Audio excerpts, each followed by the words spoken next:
They might react on pretty good on Instagram so far. That's good. There was lots of people that it's like, all right, let's pump him up so wet.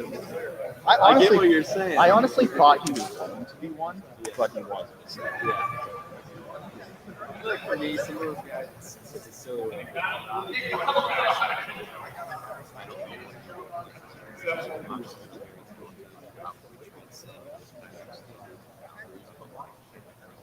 it's interesting to think about making a poll like that without it really is just like, what was their EA college football clothing? Where would they fit in that?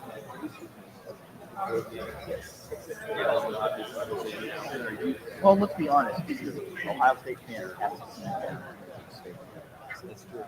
They only know about this one, and they have seen it. You hear 107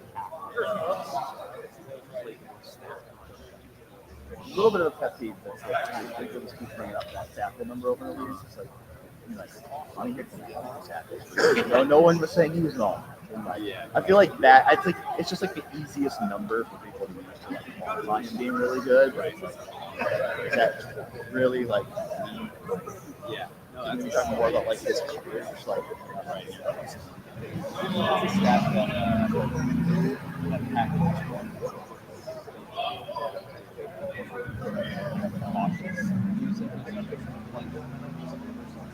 Can be a misleading stuff. Especially for a safety. It's like if Ohio State it's hosted this year, you will have fewer tackles. We're not less tackles are getting right? Like part of the reason why he had 11 tackles is because Alabama's front was not so last year. Usually more tackles were getting to the back end. Yeah. And that's the case too.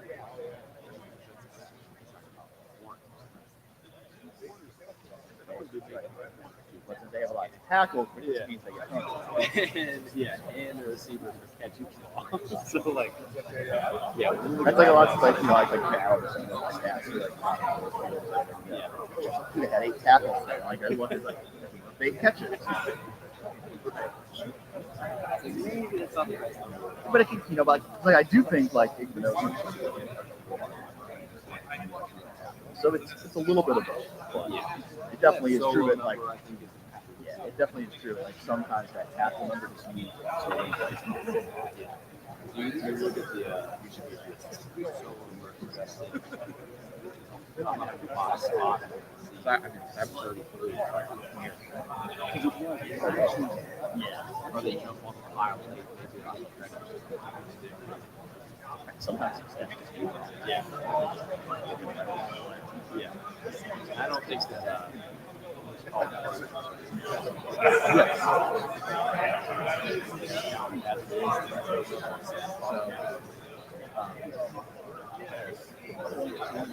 I've seen this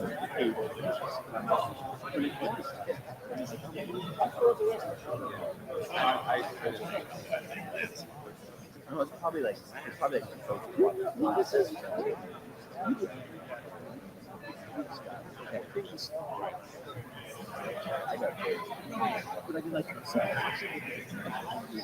I heard that.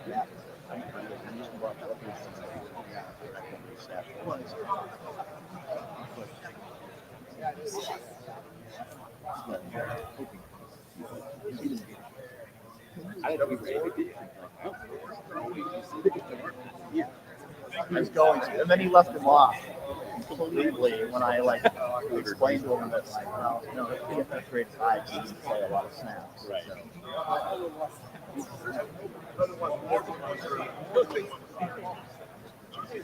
He always has a few that are just like completely out of left field, and then he always calls out the flies. Let me know when you're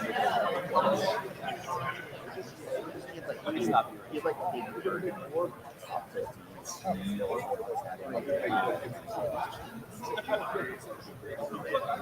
It'd be something that you couldn't Good. We had much time to now. It's like I want to see it first. Yeah. See that.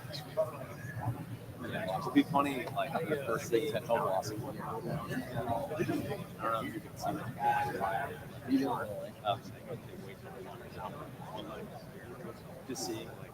Yeah, we could do it. So I have a whole spreadsheet. Yeah. It'd be funny thing like that was he's out. All they talk about. But yeah, I originally when we originally talked about this idea, I wanted to do it kind of like a poll. And there was no juice in this concept. So yeah, how do you? Correct. Yep. That's definitely out. Yep. Same way like AP. It's exactly it. It's like the person sends me the 1 through 20, change it from 20 to 1. You can put the numbers in the spreadsheet and then just add them all up, sort out the column.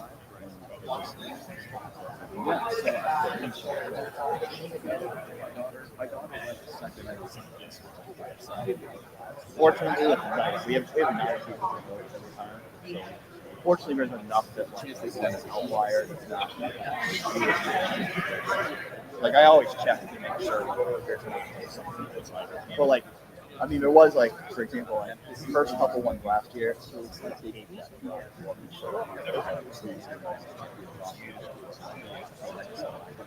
He would always be ranked. And finally, at the end of the year, we started coming to 7 or 10. First couple last year, Kate was like way lower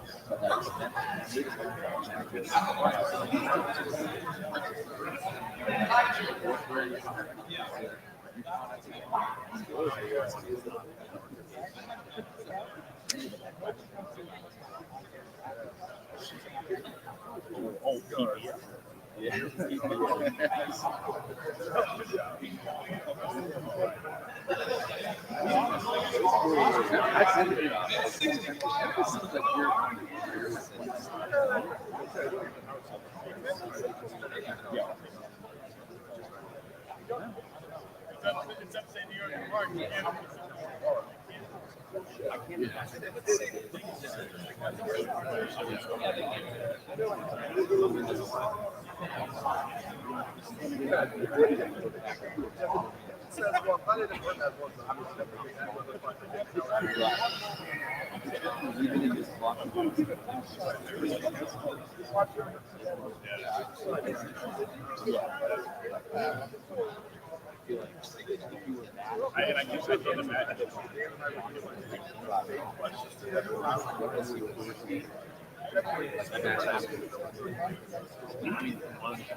But you're putting so much weight on the block, you're walking into the road.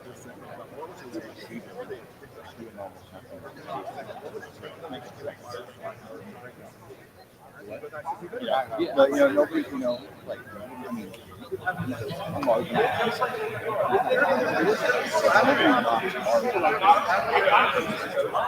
People care about this. I get it. It's a position, but also there were times last year with this guy.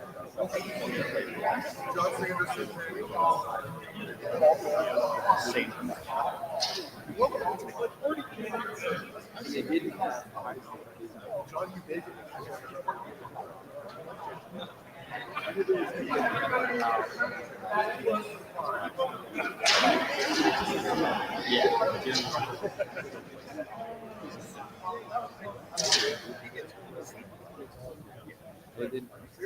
It wasn't that bad.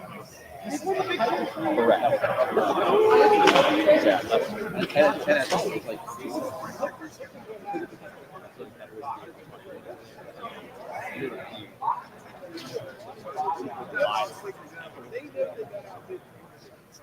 It wasn't just too like I found out that those just he was on past conflicts.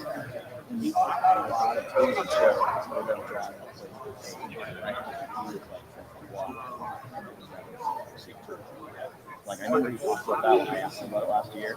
You can see it just film like that's a real thing. There's a lot of K3 players came because they made it look like he was staying in his walk. Yeah. He'd go uncovered. It's just part of the thing. No, it is.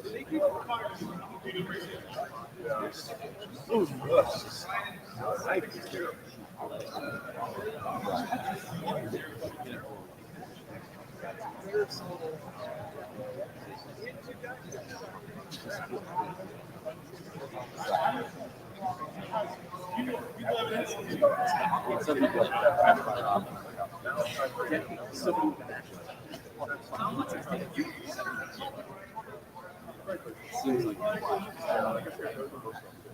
Somebody even like made a good point. Like if you look at average weights of tight ends like combine, it used to be like 260. Now a lot of those. That's how things are changing. They want guys who are a little lighter and more athletic to move more.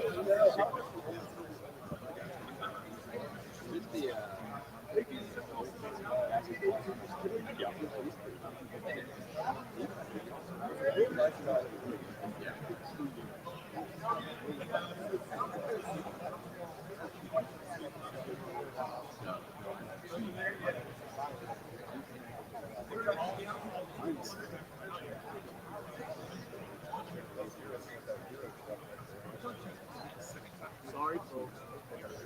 They all laughed. Yeah.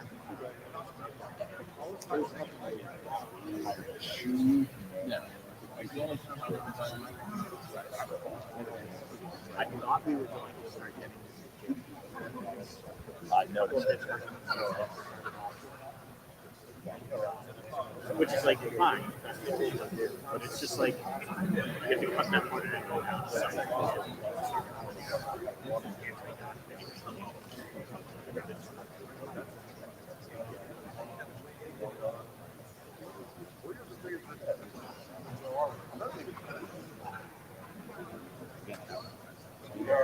Here's Jerry.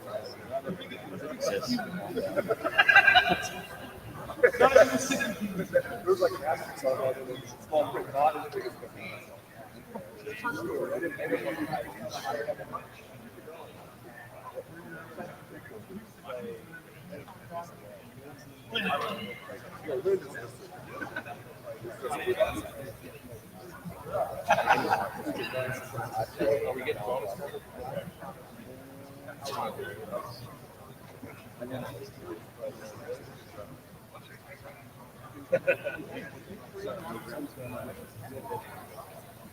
Yeah, can we go to while we're waiting?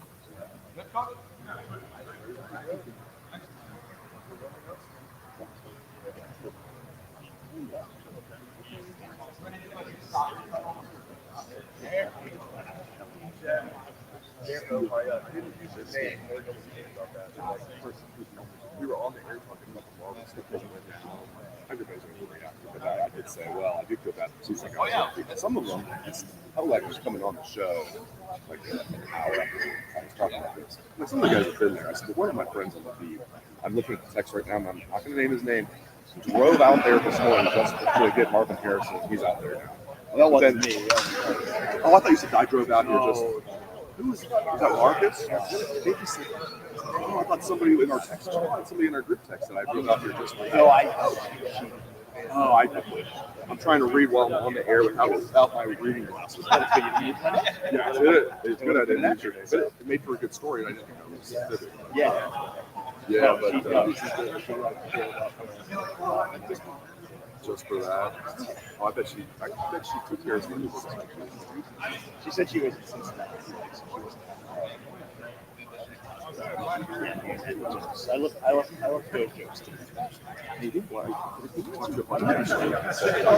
I was posting with research. Another day and go out there and just do more pistol.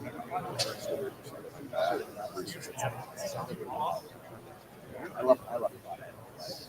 Even if you're not in person, Okay, that makes sense. it's not like based on that. Standing around waiting for that to all 40 minutes. Got a different pass. Good. Would you? Even though the Big 12 plays better basketball.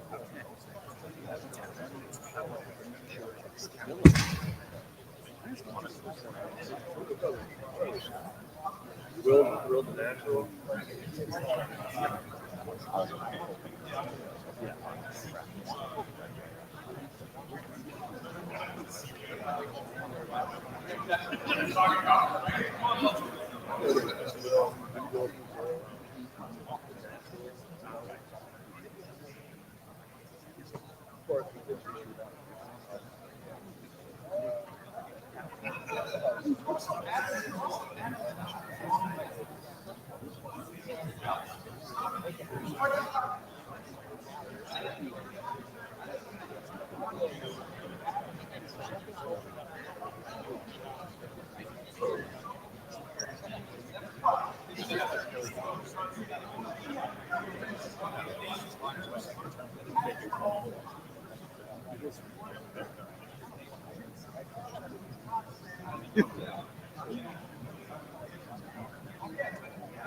Hey.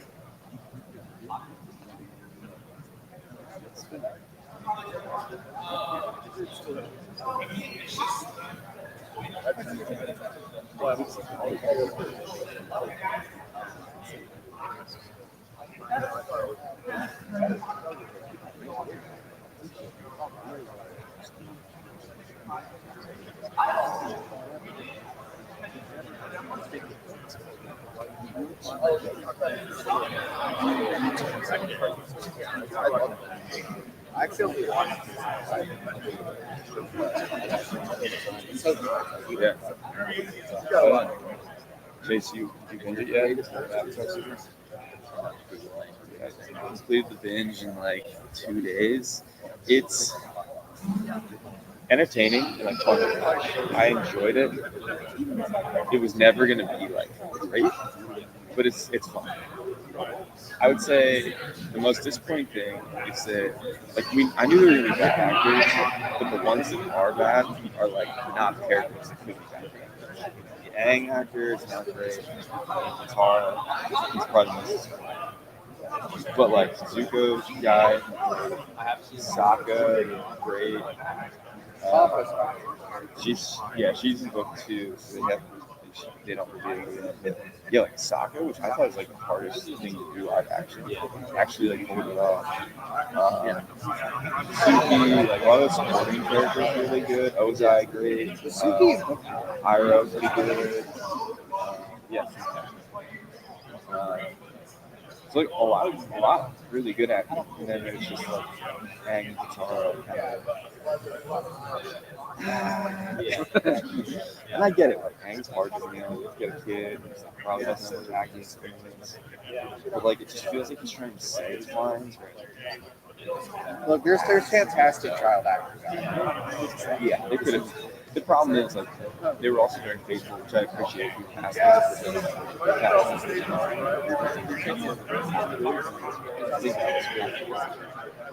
So that's why I limited it a little bit. But yeah, I don't know. Okay, at times. Katara, it's just like, I feel like she might have missed it. I feel like she has an English. She's not like saying lines. She's so timid. And like, that's not supposed to be the character at all. Like, she's supposed to be super outspoken, kind of like a bit of a social justice warrior. That comes out later in the season. But when it does, they're super. Yeah. Oh, there's a lot of. Yeah. Yeah. The CGI is good. CGI holds up. I'm never like combat's good. A lot of those actors are trained. Combat, CGI. No, they like adultify a little bit too. Like more that CGI scenes, like super cool, like stuff you see. Like there's just little things that it's weird because the runtime is similar to the OG series, but because live action, you know, there's like a deadpan shot, there's like a serious shots, like an anime and any kind of cartoon, everything is so actual. They're being super resourceful and things are super fast. It's like SpongeBob. It's like things are good, whereas this is slower, so they don't cover things. It's just not this kind of like the main trio. And I feel like some of those like shit stuff, like Momo, I forgot was even in the show. Whereas in the cartoon, you see on fly. Some of that stuff, I don't know how they could have done a better job. Maybe made it 12 episodes, but like, budget-wise, I'm sure they could have made. Are they all like an hour? Yeah. Take it out. Yeah, you should be looking at season 2. I haven't seen it. I never seen it. It was much better. Yeah, season 2 is getting like ages. Yeah.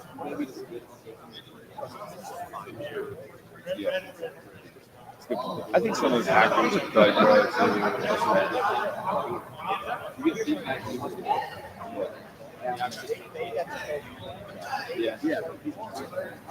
And I think there is something to be like they're all supposed to be running shows. It makes sense.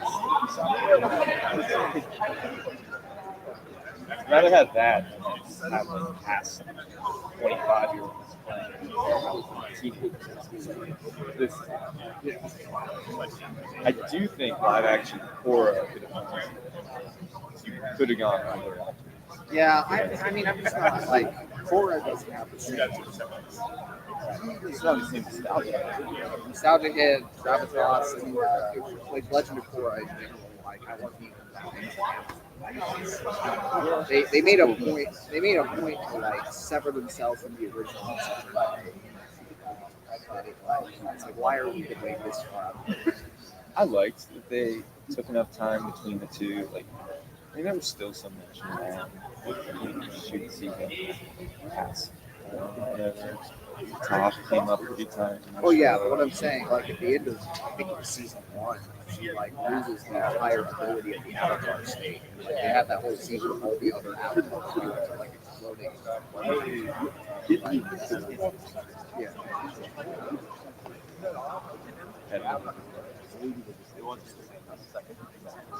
I mean, it's hard to match.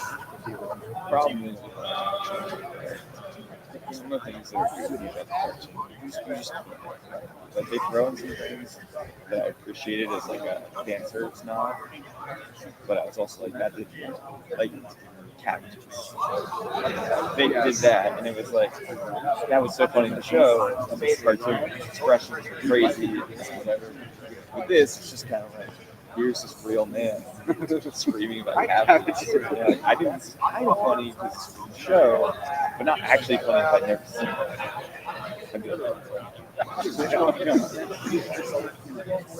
it. So there's some of that. Overall, I'd give it like a enjoyment factor. I'd give it like a 8 out of 10. But as far as like critically evaluating it,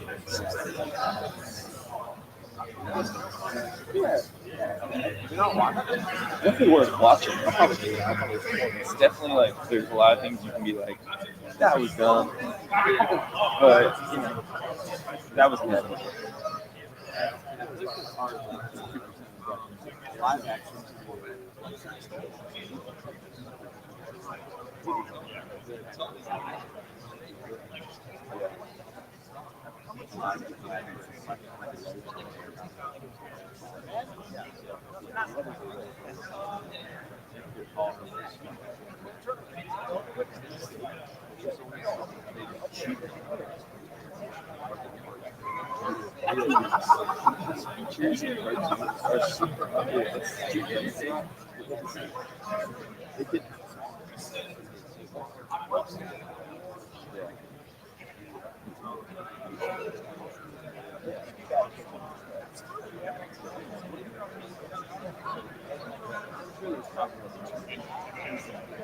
Ahsoka, I mean, even like some of his characters from Rebels, like, just like, yeah, like this.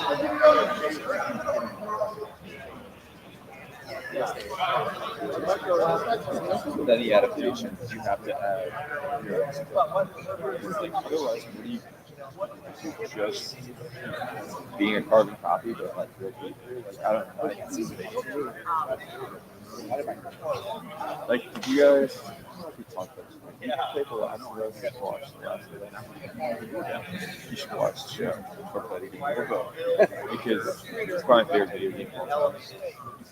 The show did a really good job of adaptation. Probably the best adaptation I've seen ever. It was nothing faithful to the video game because it's a very cinematic video game. But they also had the episodes that were just their take on what giving more context to it, showing like stories outside of the main character. And I felt like that was really bad. Because if you're just like doing the Video game adaptations.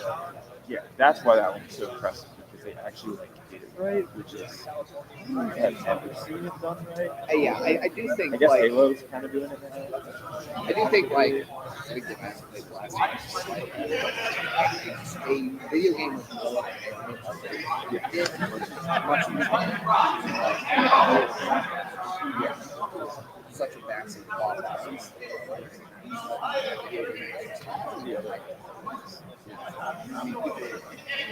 People like the Resident Evil. Oh, I forgot that they even did Uncharted. It was so good. I played Uncharted. So I was never like a huge Uncharted.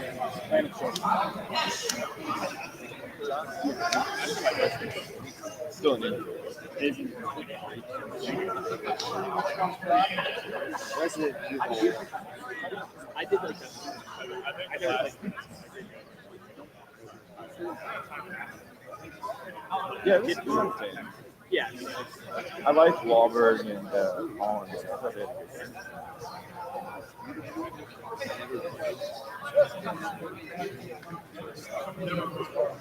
Really? You could do a lot with Dungeons and Dragons. I think there's one. I mean, you do a lot with Dungeons and Dragons. Yeah, I love that aspect of the Stranger because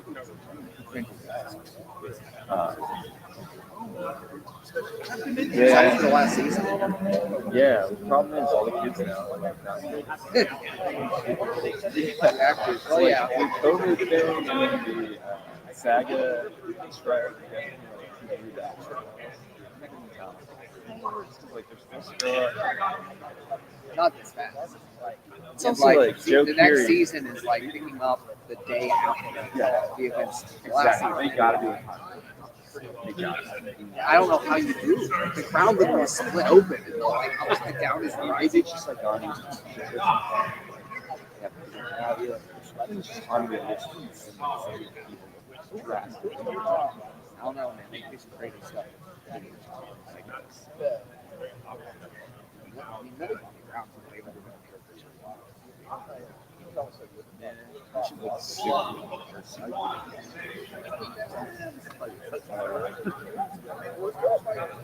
You're playing on that dragon. I want to so bad. I almost played it once back in high school. It's like I was on a super long trip. We did like a school trip to Germany. It was just like an awesome trip. We all started like hating each other. It's like, you know, if you're a small group of people in high school, it's just like you get on your nerves and stuff. So like at one point, there's kind of like two cliques of that group. Cliques kind of like switch swaps, whatever. And so one group is super into D&D, the other group is technically not. So the people who weren't, which was my group, started like trying to learn to play D&D. And I had a character made and everything. Never ended up playing. I don't know. My friends played and I was going to make a character. Game Maker though, like doesn't seem fun. Like I would not want to be the guy The Dungeon Master? yeah, the dungeon master. Like that just does not seem. You have to play it for a lot of things.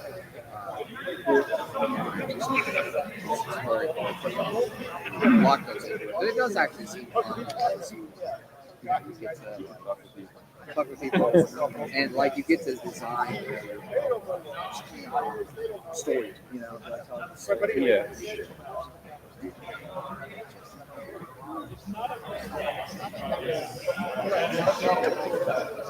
I wasn't sure if it's been. I usually just keep watching plays.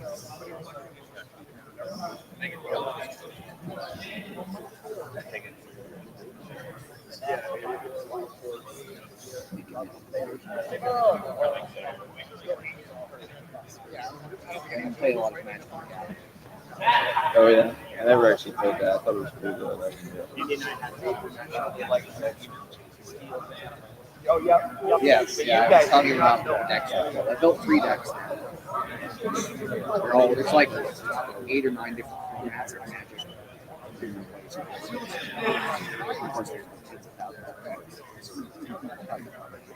So they're still at it. Yeah, they know they add stuff.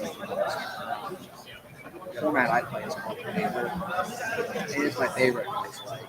So Commander is a deck of 100 cards, and no 2 cards can be the same except for Yeah. so no 2 cards will be the same, which adds a lot of strategy to it because if I have a spell, I only have so many spells in the deck that other creatures do that doesn't give me power.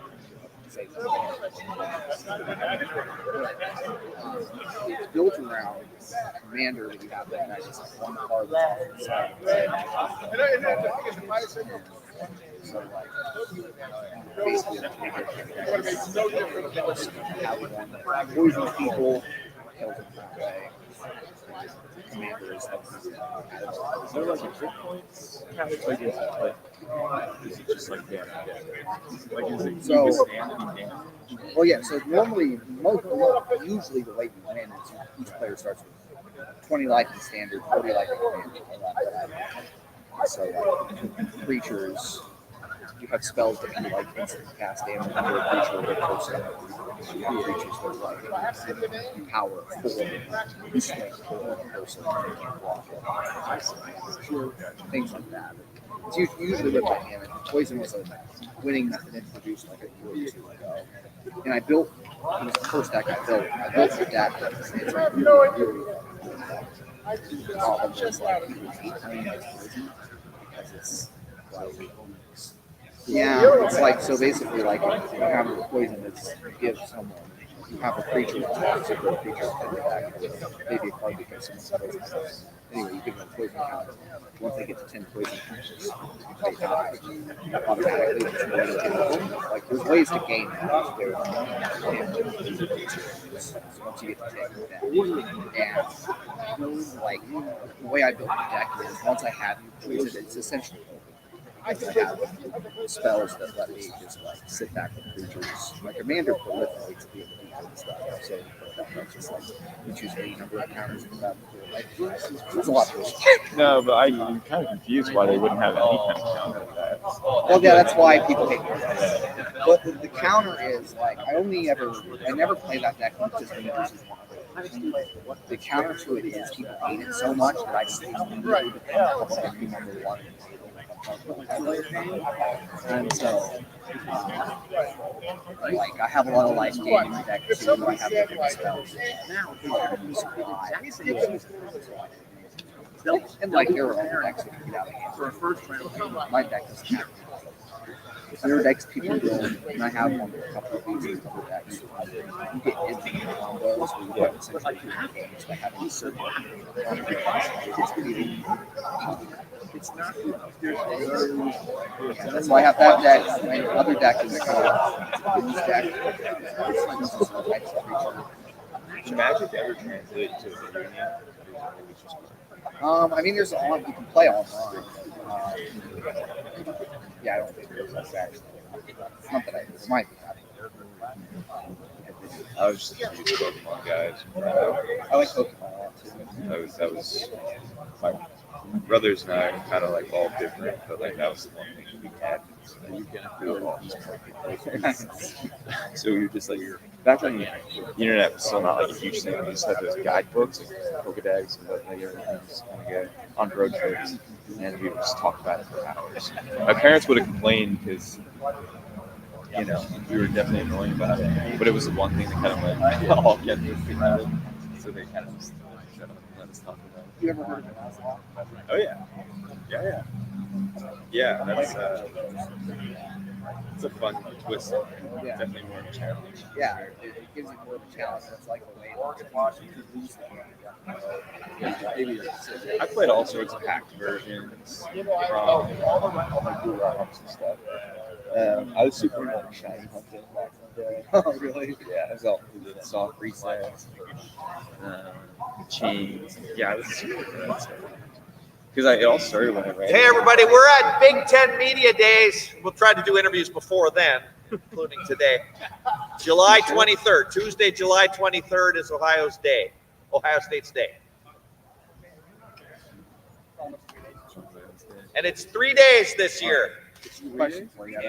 3 days. We got 18 teams, 23rd, 24th, 25th. 23rd's a Tuesday. That's when your Buckeyes will be there. Steve, it's time for Steve to make a reservation. They don't have any air. A slingshot of it. Some of the best Yeah. It's 2 minutes. They got billion. They got the beat. just like take out a couple thousand. Yeah, and there's still 999. We don't even fathom how big crowds are. How you feeling, Doug? Well, I'm not talking about like anime. feeling? Yeah. I'm talking about I good. Getting better. Definitely getting better. Route on in the game. Like he's got his. How are you? Good.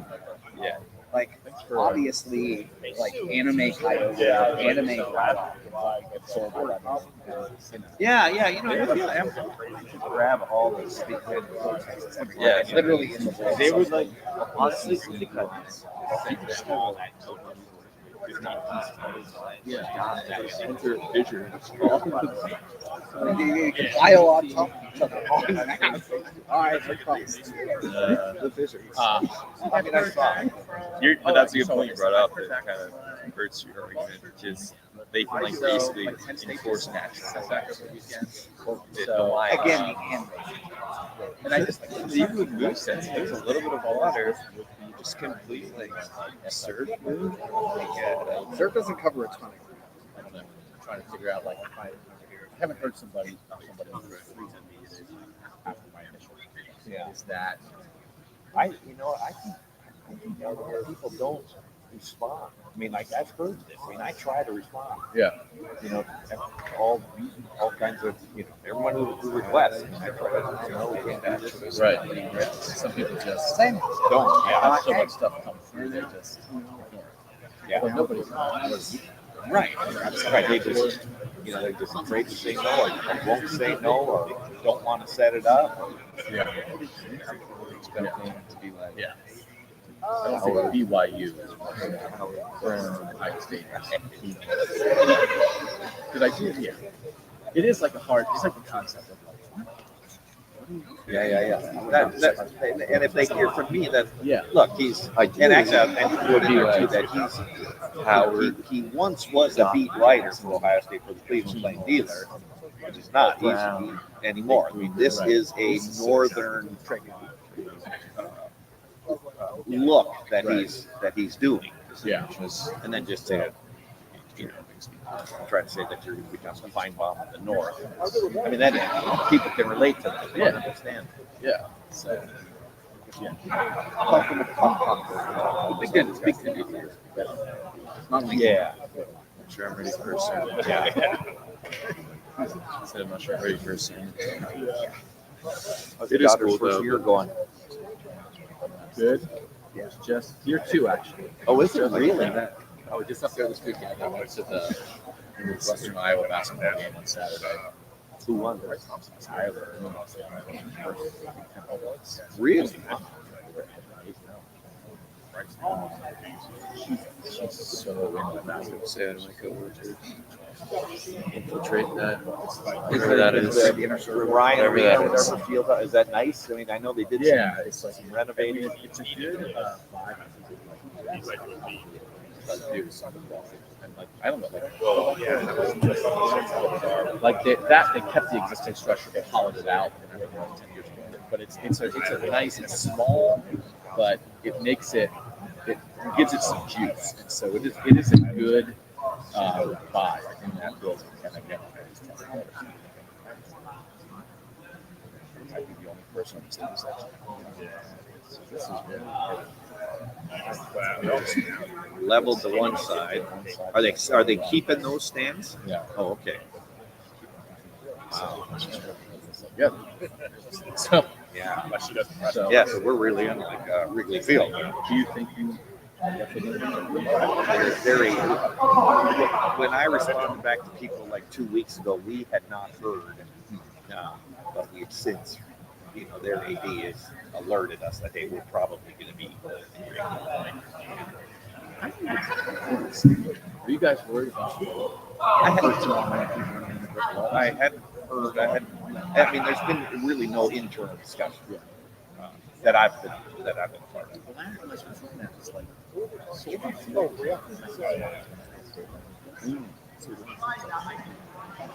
can get about 40 Wrigley for football. So it's like, oh, you want to play it's not like it's 100 Yeah. to 30. Yeah. It's, Yeah. yes, it's a difference. Yeah. Quick years.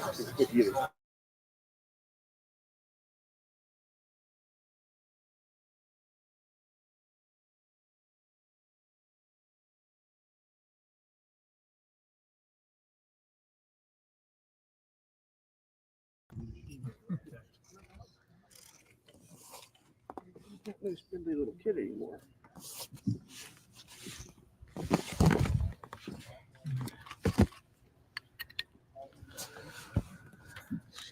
Yeah, I mean, I feel like it's different every year. You got to get acclimated to who you are as a team. Your new identity, there's new leadership roles.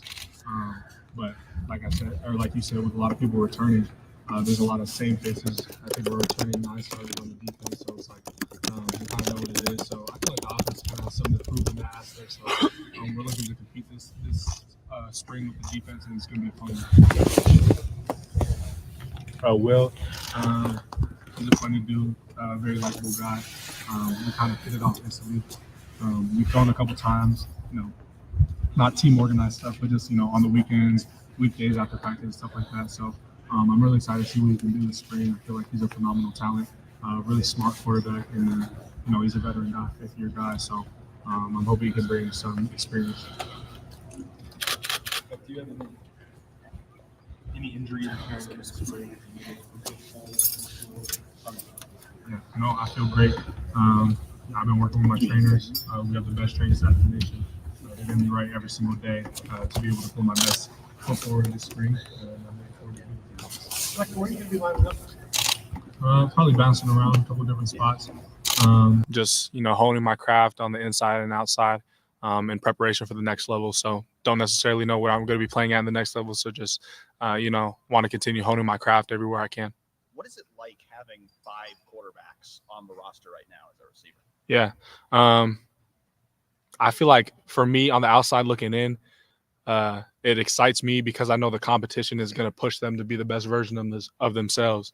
I feel like part of the reason CJ Stroud became what he was because he was going at it every day with Kyle and Jack Miller. We didn't know who the starter was. So you had to put your best foot forward every day and compete. So with 5 quarterbacks this spring, that's exactly the way it's going to be. So I'm excited to see the competitive spirit come out in those guys. Michael, when did you know you were coming back? I probably knew I was coming back, like, I don't know the date, but a day before I posted that I was. I took all the time I needed with the decision to consult my family, to consult God about it. And I felt like ultimately the Lord led me to return for another year to do something bigger than just for myself.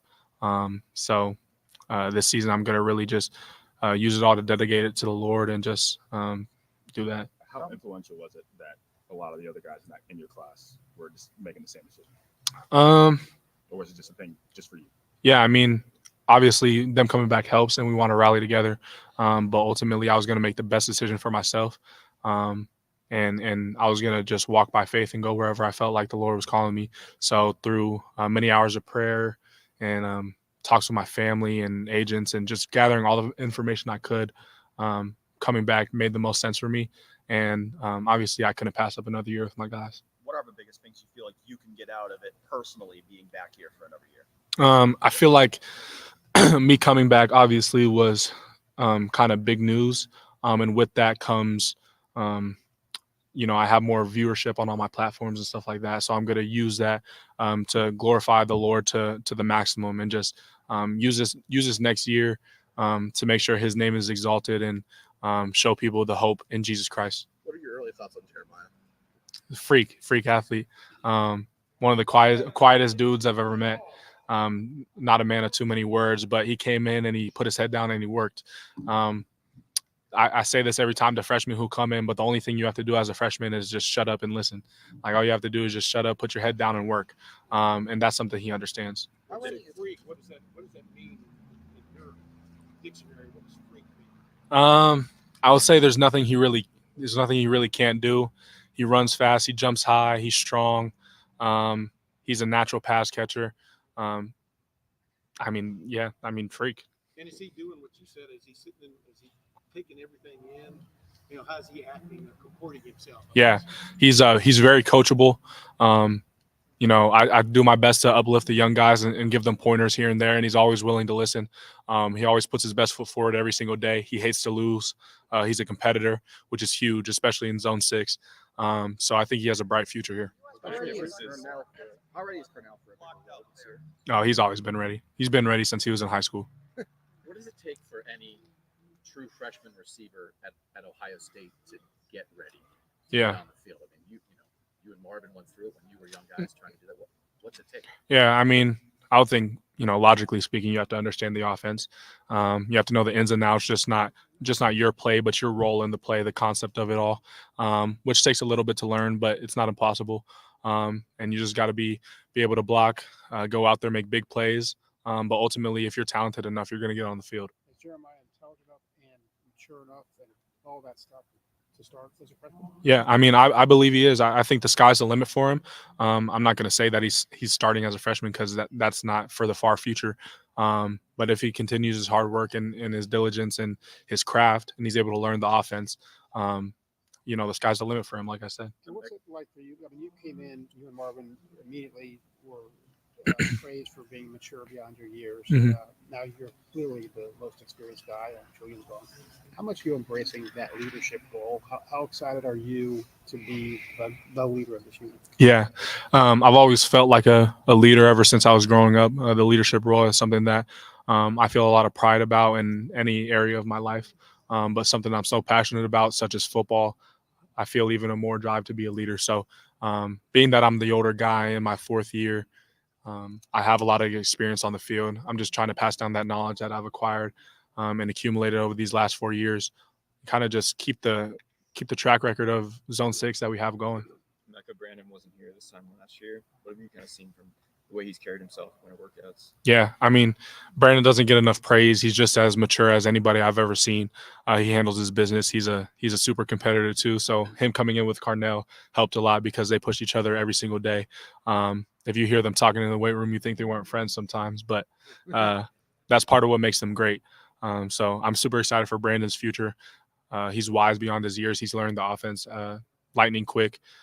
He's very talented, pass catcher, run after the catch, big play. There's nothing he can't do. Were you and Marv ever like that too? Yeah, but the way Marv and our personalities work, we're not too outspoken about it, but we're kind of dudes, if we take an L and a rep to each other, it's kind of eating at us on the inside, something that we're going to hold in for a couple weeks. There's still a couple of reps from freshman year that I wish I could have got over on them. So, yeah, there's a little two different personalities behind it, but both are super competitive in nature. You saw Marv move around a lot last year. You mentioned how you could do that potentially this year. Mm-hmm. And in the Cotton Bowl, you lined up a lot outside. What do you feel like your skill set brings to maybe lining out outside? Yeah, I mean, coming into college, I'd never played the slot before. I was always outside growing up. So it felt natural to me going back there for the Cotton Bowl. I just feel like if you get the ball in my hands on the outside quickly, I feel very confident with the ball in my hands and my ability to gain yards after the catch. And on the outside, you even have more of a mismatch because you're not matched up with linebackers and safeties. You're typically lined up with corners who are smaller in frame, not as great as tacklers. So I feel like just having that YAC ability on the outside has a huge potential for X plays. What did you know about two more questions before he came to Ohio State? What did you know about him, and did you, for want of another term, Google him when Ohio State? Just even see more highlights. How did you do your homework on him? Yeah, I didn't know much about Will. I knew Kansas State had a pretty solid quarterback. And then I watched his highlights, and I was like, yeah, he has something special to him. So when I knew we were interested into him, like you said, I did my research. I watched his highlights, watched some of his interviews, talking with Coach Day. I knew that he was an intelligent quarterback. And from what I saw on film, he looks like he can really sling it, very accurate. And his ability to be able to run the ball and lower his shoulder because of his big frame is something that's going to be a weapon for any offense. Personality-wise, what have you been impressed with? I mean, seems like a grown man. Hopefully. Yeah. I mean, what's your impression? I mean, just very likable guy. You're kind of at ease when you're talking to him. The first time I ever talked to him, it was just like we hit it off right away. So I feel like that ability to be able to connect with people is a trait that is very it's very good to have as a quarterback. So just seeing that in him and recognizing that from day one was something I was excited about. I wanted to ask you off the field. Wanted to ask you about the new prop bet regulations here in Ohio. You've been with Ohio State for a few years now, so you've kind of been through the progression. The new what? Sorry. The new prop bet regulations. Okay. There's no more prop bets for college athletes Mm-hmm. in the state of Ohio. I'm just curious if you, as somebody who's been here for a few years, felt any of that harassment, felt any of that pressure online from bettors and gamblers and things like that last year, and if so, what do you think that this new change, how it may improve the emotional and mental health of players like yourself? Yeah, I mean the main thing you have to recognize as an athlete is that not everyone's going to like you. Not everyone's going to think highly of you. And most people are going to voice their opinion on the internet. So the one thing Coach Day instills in us is to, whether it's good news or bad news, tune it out, especially during the season. You don't want to be sitting on your high horse when people are giving you praise because you just had the game of your life. And you don't want to be down in the dumps because they're ridiculing you for not getting one extra receiving yard so they didn't hit their parlay. So I mean, you get DMs and stuff like that, but you brush them off. Does the team do anything to support players like that if they do experience something like that? I mean, we have great mental health specialists who you can always talk to if things are really eating at you. But the main thing is like I said, Coach Day is just in our ear about it. Just don't give into it. Don't give into all the DMs and all the ridicule that you're getting online. And even the praise is even more.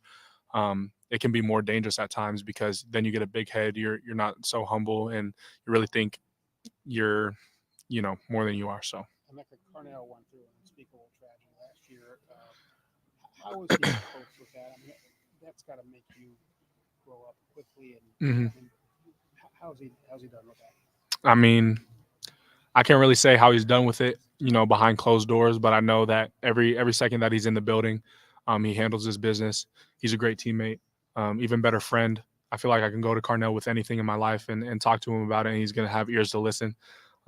He's going to give me advice on it. So I just hope that me personally and us as a team, we can be a pillar that Carnell can come to at any time in his life. I can't even imagine what he went through last year. So just handling it with so much grace, I can only commend him for it. So one more, this offseason, obviously you had Bill O'Brien. You left, went to Boston College, and now you bring in Chip. Yep. Just what was it like this offseason with the kind of changes in the offensive coordinator, and then just what's it been like with Chip here? Yeah, I mean, there's a lot of change in this offseason, but I don't think the players paid too much attention to it. We were really about our business this offseason. This is one of the best winners we've ever had, so we were really locked in and focused on hitting all our metrics and getting stronger and faster in preparation for the spring. So we know that the college football is a crazy world. You don't know what you're going to have one day. And I can change instantly the next day. So when we had Coach O'Brien, it was great. I got to know him a little bit. Didn't necessarily, spend too much time with him. But now that we have Chip, we're looking forward to learning underneath him. And, he has a great track record. So we're excited to bring him into our family. All right. right, Emeka. Thank you. Cool. Buddy. Appreciate it. Appreciate it.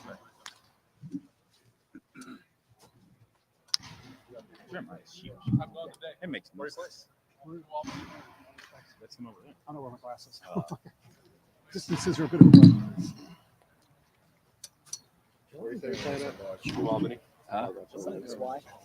Oh my God. He walked out of there and I was just. He didn't look like he was in high school.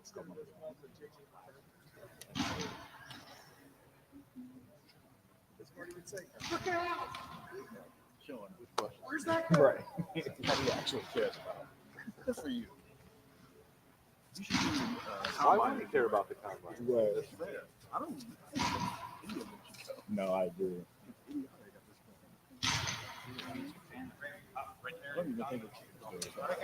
Why do these Texans need your medical information?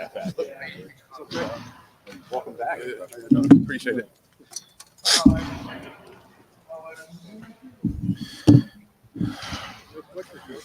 Yeah, how you doing? Good. What are your thoughts on Quinshon joining you in the backfield and sharing the load this year and not having to be a guy you're going to share it, or just how you view it? Yeah, I mean, I view it as a good opportunity for real, man. It's, I'm excited that he came here, at Ohio State, and I'm thankful that God led me to welcome him in as a brother and to love on him and to to treat him with respect as I should. And of course, the human element, when you hear something like that, you expect jealousy to creep up in your heart, hatred or envy between him or the coaches. But that's not the kind of guy God has called me to be. And so God has called me to love him and to help him, and so that's what I'm gonna do. Even in high school, you were really open to that idea of sharing a backfield with somebody. What's the benefit of having someone else who can maybe take some of the load off? I feel like it's good. Of course, when you're that guy and taking a lot of the reps, of course you get tired and those things like that. But having another fresh back comes in like Quinshon, and of course we got James, Dallin, Sam, all those guys. The young guys, can also come in and play also. Both of those guys are they had a great winter training, and I think they're really mature. That's one thing I respect about the freshman class is how mature they are and how they're on top of their business, and I think they got a good opportunity to do something special here. Sorry, what went on your decision to come back? Like, what was the biggest factor that ultimately brought you back here to Columbus? Really just understanding that God called me back here to do something much bigger than football, and that's to continue to lead people to him and bring glory to his name. So when did you make that decision? Made that decision after the Missouri game. And so before the Missouri game, I was actually leaning on leaving. So I was eventually supposed to leave, and I was praying on it and things like that. But man, God rescued me in that decision. I'm so thankful that he rescued me in that decision, because physically was I ready to go to the league, but just spiritually, my relationship with the Lord and where I'm at with him, it's just I wasn't ready yet. And it's more I still needed to go through here. And so yeah, man, after he led me to play in the game, I was just brung that to him, should I play, should I not, because I was still making that decision.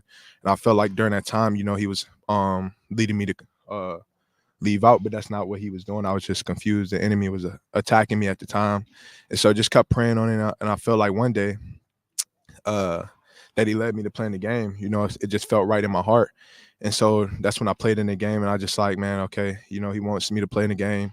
And then after, I'm gonna go on, I had my everything was booked, for me to go to the league, like the training and all that. And just after, as I was going through the game, I was down there in Texas, man. It's just like, man, just being around my teammates, it just amazed me. It's just like something in my heart felt like it wasn't right. And I had a lot of talks with my teammates, G. Scott and Xavier, and I was just telling them, how I feel. And it's crazy because me and G, we was playing the game a lot during that time too, before we went up there. And when I would hear him on the mic, like he always wanted to tell me something, because we talk about we encourage each other, on our walk with the Lord. And I was always hearing like, man, I want to tell you something, but I'm gonna wait. And it's crazy, how perfect God's timing is. Because I felt like during that time, I would not have listened to him if he would have told me this. And so after the game, after we lost, of course, I'm a little frustrated. We went out the way it did. And I felt like, man, this was God showing me that, it's time to go. But I was looking at it the wrong way. Like I said, the enemy was just attacking me at that moment. And then he finally spoke up, and Xavier, he was like, man, I've been wanting to tell you this, but don't look at it from, the benefits in the lead and things like that. Look at it from a spiritual standpoint. Where can you see yourself going closer to the Lord? And when he said that, I'm just like, man, like it made so much sense how the enemy was attacking me during that process and trying to get me to go to the lead, because, man, I would have been, shoot, man, I just, like, my dreams was right there, the lead. That's what I've been working for as a little kid. But, that wasn't where God was leading me to. And I'm so thankful that, God rescued me in that decision and led me back here, and to help me understand, man, that, he's finna help me do something much bigger than just football. And that's to continue to lead people to him. And that's most important to me. What's the difficulty through them? Yeah, I feel like he used G, at just the right time. God's timing is always perfect at just the right time. And he's so faithful. He rescued me in that decision, because the enemy, he was confusing me. And it's crazy because I came back to Columbus. Like, I was supposed to go to training and everything, but I came back to Columbus. I just felt like the Lord led me back to Columbus to really continue to pray on it and continue to seek him through it. And I went to church that day, and I still have my heart on leaving. And I went to church. It was going into New Year's, and I'm there, and the pastor, he had a sermon. I feel like, God was using the pastor to speak to me, to get this message across to me. And literally, man, I'm in the service, man, and just like, man, it's just so crazy, man. And just like the Lord put on my heart, like he was just telling me, like, this is where I need you to be, right here. This is where you should be. And I told G, like, in the middle of the church service, I'm like, man, I'm coming back, man. I'm coming back. And it's just Tears? What did it bring emotion-wise? What did it bring you in the middle of that service? shoot, man. Man, it wasn't tears, man. I be trying to cry. I be feeling like I should be crying, but man, it wasn't tears, man. It was just so much joy, man. So like this weight lifted off my shoulders, man. When I should have just been given that, that burden to the Lord, man, and He would have took it away from me at the beginning of the time. But I was just carrying on all that burden when I didn't have to, man. But man, He's so faithful, man, and at just the right time, man, He removed that burden, as I continue to seek Him, man, and He just helped me so much in this decision. I'm so thankful that, I'm back here. What's the difficulty in that level of a decision? I mean, quite frankly, the NFL is actively devaluing the position you play. Yeah. You have to weigh that when you're trying to make a decision. Like you said, you were basically out the door and you had to flip that decision. What's the difficulty in deciding to come back when you do see what's happening in the NFL position you play? I say, that's what really, all the talk was as I was making this process. The running backs getting treated this way, the money in the lead, where would the money be better and things like that. And it's just like, that's just, man, it was really just the enemy trying to confuse me, because getting me to worry about those worldly things when that really didn't matter. It's my relationship with the Lord that truly matters. And it just was so clear that I was just worried about the wrong things, listening to other people and their opinions and their beliefs. And when everyone was telling me no, God was telling me yes, stay right here. And so I'm so thankful that, God helped me to keep my eyes, on Him and continue to lead me the right way. And I feel like just from that, from going through that process, it's just, man, he's allowed me to experience and grow so much from it. And so, yeah. Everybody's decision in your class is different, influenced by different things. You talked about your process, and it's really cool. Jack talks about being an Ohio kid and wanting to get things fixed on the field and win the rivalry and all those things. How much of that, for you guys who have been here now 4 years, the on-field part, I know, was not the primary factor for you, but I'm sure that when you guys all talked together and collectively decided to come back, yeah, that had to be some element of conversation in the locker room. Yeah, it was definitely some brung up, the topic of just coming back to beat the team up north, win a Big Ten and win a national championship. But like I said, like, God just kept reminding me that, I feel like He's ready to do something much greater than what we're trying to do. Like, man, He's ready to continue to change lives here on this team, and shoot, not just players but coaches and staffs, man. I see it, how much these coaches are growing, man, and becoming better men, and just all of us, as a team, man. amazing to me how God is growing through this team, and I feel like it's just ready to carry on a long way, just out, not even just inside the Woody, but shoot outside, man. And it's just I'm excited. I'm excited to see it.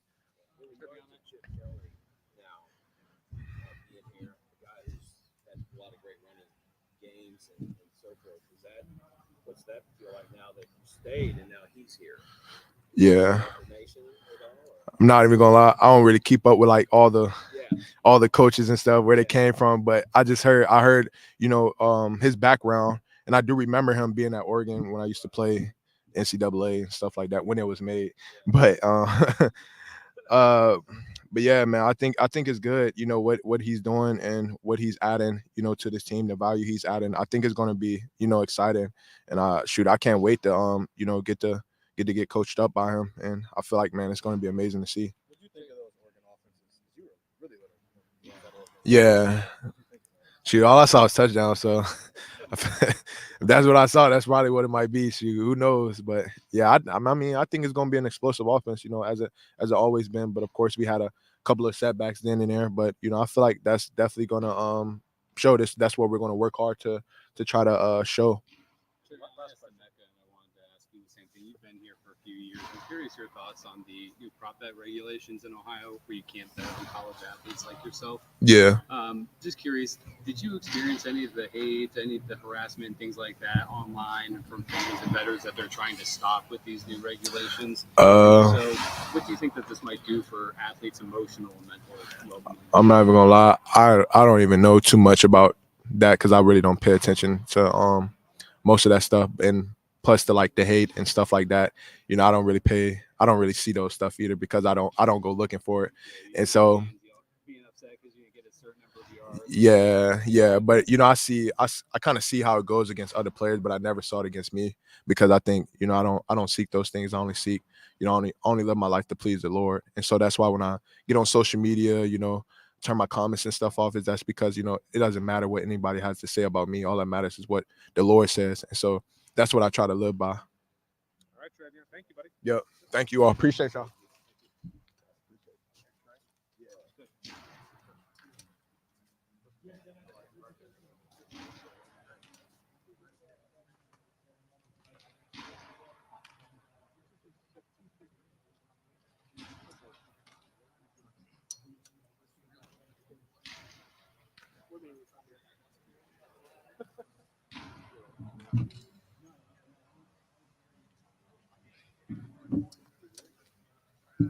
That one's hot. Hot.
All right, guys, we got Will Howard here near 15-yard line.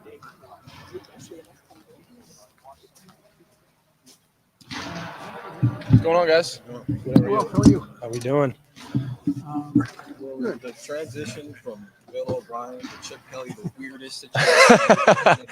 Yeah, it was definitely the quickest kind of turnaround I think I've had in offensive coordinators. But, obviously, we totally understand. Coach O'Brien had to do what he had to do, and, it made a lot of sense for him and his family. So, I mean, there was no love lost at all. But, I think that the move we made with getting Coach Kelly as quick as we did was showed you as much how invested Coach Day is in this year and how much we've invested in this year, because that's a heck of a hire, and he's a really good dude to be around and to learn from. First impressions of Coach Kelly, really, really smart dude. You know, it's kind of cool for me. I grew up an Eagles fan, so like, I mean, he was the head coach of the Eagles for when I was in like middle school and high school. So, you know, I'm getting to work with somebody who coached my team growing up, and you know, just ton of knowledge, has been around, knows everyone, and his schemes are really, really quarterback friendly. I think that the things that he does are easy, and you know, it's not a lot of manipulation. You know, it's how can we get as many yards as possible without any strain, you know, and it's good. It's a lot of really good stuff that he's done. Practice starts tomorrow. There's always, you're obviously new here, but there's always a very high level of expectation for Ohio State. I don't know that's ever been higher than it is this year, given what happened last year and who you've got. How much do you embrace that? Yeah, I mean, we embrace it every day, and that's kind of, we know how much is on the line, and we know how much we've already kind of given to this season, and how much we've invested in this team. And I think we had a really, really good winter. I think, you know, just the way the guys were brought in, the leadership that we have on this team, the amount of guys that decided to come back, that decided to come to this program, it's exciting. And we know what's on the line. We're chasing that 1% every single day. And at the end of the day, we know that our main goal is to win, and to win all of them. And that's the bottom line. You say that not to compare this place to Kansas State, but have you recognized since you've been here, like maybe a little bit different around here, just the things that go on around this program, the things you hear about this program? Yeah, I mean, I think at Kansas State we did things really, really well, and I think that you know, we won a lot of games. I think I said this last time, because of the culture that we had and the discipline and the type of guys in the locker room. But when you couple that with talent and just the intangibles that this team has, it's pretty special, because, you know, we won games that we shouldn't have won at Kansas State because of the guys that we had and the you know, the togetherness that we had. But we have that here, and we also have the talent. So I've never been a part of something like this, and I'm really excited to see where this leads. When you say Chick-fil-A has like a quarterback-friendly offense, like what does that actually mean? Just easy throws. You know, I think he does a lot of good stuff in like the RPO world, and you know, I think a lot of the things that he's trying to teach us is that we don't have to work harder. We just need to work smarter, you know, and getting the ball out to these guys on the outside that we have and letting them go make plays in space, I think is going to be really big for us this year. And just, you know, putting me in the best position possible to basically, we're just the point guard out there. You know, we just got to distribute the ball and get yards however we can. Well, you've had to learn offenses before, obviously, been through that process. Mm-hmm. How much of it, when you're spending the previous 2 months reading it, translates with that you could go run the offense without ever actually repping it on the field? Yeah, I'm a very hands-on learner. So, you know, through you can sit there and read through the installs and the playbook as much as you want, but until you really do it, I feel like that's the best way to learn, and that's the best way that I learn. So we've been trying to replicate some things with just, you know, some walkthrough type scenarios. And, you know, I've been trying to, you know, visualize as much as I can and get up on that board and write things out, because that's really how I learn a little better. And, you know, I know it's going to be a big learning curve for me in the spring, because, you know, I played football, I played at a high level, but just being comfortable with the, you know, what we call things and how we read things and how Coach Kelly teaches things, how Coach Day teaches things differently. You know, I think this spring will be big for me to just kind of learn, just become more familiar with the system. Does it feel, I mean, you're going to be on the field tomorrow, so maybe you don't know what it's Yeah. going to feel like a freshman all over again. But like, are the nerves the same? Is there uncertainty about going out there, or because you've done all this before, you think there's a different edge to your game? I mean, yeah, I came here, you know, I got one more year, and, you know, I didn't come here to be nervous or to, you know, be timid or anything like that. You know, I'm ready to go. And the fact of the matter is, you know, it might not all be perfect. And, you know, I might make a few mistakes, but that's how I'm going to learn. And that's how we're going to learn as a team. You know, there's nothing's too big for me. Nothing's too big for this team. Certainly not, you know, spring ball. You know, it's going to be a lot of learning across the board, but I'm excited for that. I want to embrace that. And that's the cool thing about this. Well, I guess along those same lines, you came in Kansas State as a freshman, started games. Yeah. You're coming in here, your first spring, not as a freshman again, but different expectations, almost the same type of thing. You have to establish yourself. And what have you done the last couple months to maybe establish yourself? And how did you learn from that experience as a freshman to then? Yeah, that's cool that you said that because, you know, I went through that scenario in 2020 where I came in early.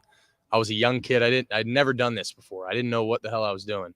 And, you know, I ended up, it was COVID. So I didn't get as many reps as I barely got any reps, honestly, going into the season. I didn't know my left foot from my left shoe out there. Like I was just completely lost. And, you know, that as much as that experience sucked in the moment, it taught me so much because now I know how to attack it. And I know what I need to know when I go out there, what I need to, how to build relationships, how to become a leader. Like you said, you know, I feel like one of the biggest things for me is relationships, you know, because people aren't going to respect you. They're not going to listen to you if they don't know you. You know, they don't care how much you know until they know how much you care. And, you know, at the end of the day, that's what I've been trying to focus on my first couple months here. You know, I know I'm not going to come in right away and be barking and, you know, knowing what all is going on. I still, you know, I'm figuring stuff out. But the best I can do is be encouraging to my teammates, have good relationships with everyone. And then that's where that starts. You know, that's where I can feel like I start being a leader. You know, but you don't want to come in here with, you know, just yelling at people. They're not going to respect you. They're not going to listen to you until you have that baseline of a relationship. And, you know, they know that if they can respect me, they can trust me to do my job, then, you know, then I can go out there and, you know, bring them along when something's not right. Has that included like picking up dinner tabs here and there, like trying to show guys like, hey, Sure. Yeah. I I'm mean, thinking about you. Like, yeah. What does that entail? Like building a trust in a 2-month period where now you have to be out there barking at guys because you're trying to win a national championship. Yeah, without a doubt. I mean, I think a lot of it has to do with just hanging out outside of the facility, you know, and even in the facility, just, you know, chopping it up with guys and guys I wouldn't normally talk to, you know, whatever, you know, I'm probably not going to hang with D linemen that much, but, you know, trying to hang out around JT and Jack and those guys and like, you know, just developing these relationships. And like, you know, I went to the rodeo a couple weeks ago, brought a couple of the boys and like just little things like that, I think is a, you know, step by step that's how it has to start because, you know, once we get out on the field, then that's when it's go time. How well do you know the offense? I know it pretty well. You know, obviously I haven't repped it yet. I think, you know, my knowledge of it is good. I feel comfortable with my knowledge of it. It's just, you know, going out there and actually doing it. Has it changed much? I mean, you did have a couple weeks or whatever it was with Bill O'Brien, and now you got Chip Kelly, and they're all going to put their imprints on it in some degree. Has the offense changed or just the Ohio State offense? I would say, you know, we are who we are, and we're going to run what we run. Obviously, you know, there's little tidbits here and there, little tweaks that each of them kind of threw in. But for the most part, we're going to run Ohio State's offense and you know, just with some wrinkles here and there. And it hasn't changed much. I mean, foundationally, it's very similar, which has been good for me because, you know, when I first got here, you know, a lot of the base kind of things didn't change, but, you know, there's just some wrinkles here and there. What's Chip's personality like, and how are you guys clicking? Because he's got a cool personality. He does. He's super down to earth and easy to talk to. You know, I think that's one of the most important things that I've realized in my time as just a quarterback. And, you know, we spend so much time with our offense coordinator, quarterback coach.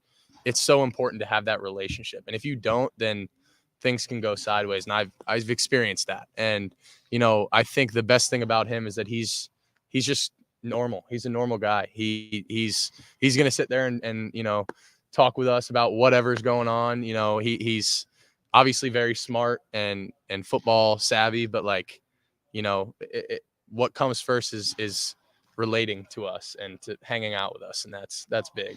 To that point, how involved is Brian now that he's got a West Coast and actually got calling the plays now, which obviously is a new thing for him? Yeah, I mean, I don't know what it looked like before I got here, so I can't really compare it to what it used to be like. But I know that he's trying to give Coach Kelly, you know, the reins to a lot of what we're doing on offense, and I think that allows him to be more involved in special teams, even on the defensive side of the ball, and just kind of in the grand scheme of things. And I think that's what he wanted. That's why he hired Coach Kelly, you know, was to do that. And I think it's going how he planned it. When you heard Coach O'Brien was leaving, and then you heard Chip Kelly was coming in, how did you process all of that? And or was it a "are you kidding me" kind of situation? You know, You're it's telling me Chip Kelly's got a rep. yeah, no, believe me, it was we kind of had the feeling that that may be coming, you know, with Coach O'Brien leaving. We kind of got word about it, you know, early, had some thoughts, you know, and kind of got just a little word about it. You know, we kind of had a feeling that was coming, but, you know, they obviously had a really, really good backup plan. And like I said, you know, Coach O'Brien had to do what he had to do. And, you know, I think Coach Kelly is the best hire that we could have made. And, you know, the fact that we made it so quick, we had a plan, you know, and Coach Day had a plan, and it worked out. When you say Chip Kelly, what's the first thing that comes to mind? You know, you've played football for a while, you know of him. So what was the first thing that came to mind knowing he was going to be your coordinator? Man, that's tough. You know, I think the first thing that came to mind was, you know, I thought of those Oregon offenses that he used to run, and how prolific they were and how great their run and pass game was. And then, like I said, I grew up an Eagles fan. You know, he coached the Eagles. That was really cool. So like, just there was a lot of different things that went into it. But I was, you know, I knew as soon as we hired him, you know, he gave me a call that day, and you know, I was like, man, this guy just seems really down to earth, really, really nice guy. You know, seems like somebody I can just get along with well and work with well. So it's been really, really good. Well, you're surprised that you're freshman. Yeah. He's turned some heads this spring, and you know, I know I said it last time, but yeah, he's gonna be a really special player. All right, well, thank you. Thank y'all. Appreciate it. How did you guys receive the rodeo? Where was the rodeo?